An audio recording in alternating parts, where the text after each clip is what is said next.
ഇസ്ലാം ഒരു പൊളിറ്റിക്സാണ്, അതൊരു മതമല്ല. അതാണ് അതിൻ്റെ പ്രശ്നം. ഈ പൊളിറ്റിക്സ് ബാക്കിയുള്ള പൊളിറ്റിക്സിനെ ഓവർ പവർ ചെയ്യാൻ വേണ്ടി ശ്രമിക്കുമ്പോൾ സ്വാഭാവികമായിട്ടും അതിൻ്റെ പ്രശ്നങ്ങൾ നമ്മൾ കാണും. ഈ പൊളിറ്റിക്സിൻ്റെ പ്രശ്നം അതിനൊരു മതത്തിൻ്റെ പരിവേഷം ഉണ്ടെന്നുള്ളതാണ്. It's a political cult masquerading as a religion. ഇതാണ് അതിൻ്റെ പ്രശ്നം. ഇത് റിലീജിയൻ അല്ല. ഇതിനകത്ത് സ്പിരിച്വാലിറ്റി എന്ന് പറയുന്നത് ഒരു തരിമ്പ് പോലും നിങ്ങൾക്ക് കാണാൻ കഴിയില്ല. നിങ്ങൾക്കിപ്പോൾ ഒരു ഹിന്ദു ആയിട്ട് നിങ്ങൾക്ക് സ്പിരിച്വലായിട്ട് നടക്കാനൊക്കെ പറ്റുന്നതൊക്കെ നിങ്ങൾ കേട്ടിട്ടുണ്ടാവും. ക്രിസ്ത്യാനികൾ പോലും സ്പിരിച്വലായിട്ട് നടക്കുന്നത് കണ്ടിട്ടുണ്ടാവും. പക്ഷേ ഒരു മുസ്ലിം സ്പിരിച്വലായിട്ട് മാറുന്നത് എവിടെയെങ്കിലും നിങ്ങൾ കണ്ടിട്ടുണ്ടോ? സൂഫികളാണെന്നാണ് നിങ്ങൾ പറയുക. ഈ സൂഫി മൂത്തിട്ടുണ്ടായ സാധനമാണ് നമ്മുടെ തെഹരീക്കെ പാകിസ്ഥാൻ. അവരെന്താ അവിടെ ചെയ്യുന്നത്?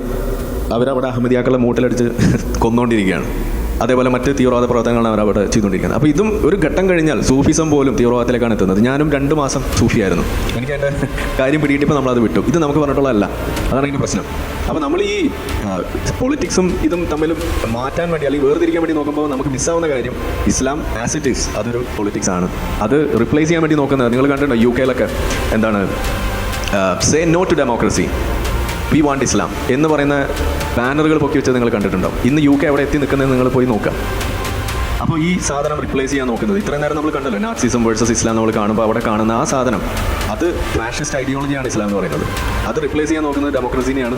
അത് ഒഴിവാക്കാൻ നോക്കുന്നത് സെക്യുലറിസത്തെയാണ്. അതിൻ്റെ കാഴ്ചപ്പാടിൽ കോ എക്സിസ്റ്റൻസ് എന്ന് പറയുന്ന സാധനം ഇല്ല.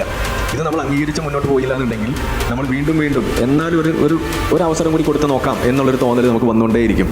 നിങ്ങൾ എപ്പോഴെങ്കിലും അങ്ങനെ ഒരു അവസരം ഒരു നാസികൾക്ക് കൊടുക്കും? നാസികൾ അന്ന് വലിയ കുഴപ്പമൊക്കെ ഉണ്ടാക്കി. ഇതിപ്പോൾ കാലം മാറിയില്ല, നമുക്ക് ഒരു അവസരം കൂടി അവർക്ക് കൊടുത്താലോ എന്ന് നിങ്ങൾക്ക് എപ്പോഴെങ്കിലും തോന്നും? സാധ്യത ഉണ്ടോ? ഒരവസരം കൂടി നാസികൾക്ക് കൊടുക്കുമോ നിങ്ങൾ? ഇല്ല. അപ്പോൾ പിന്നെ നിങ്ങൾ എന്ത് അടിസ്ഥാനത്തിലാണ് അതിനേക്കാൾ ഡേഞ്ചറായിട്ടുള്ള ഈ ഇസ്ലാമിനെ കൊടുക്കാൻ നിങ്ങൾ തയ്യാറാവുന്നത്?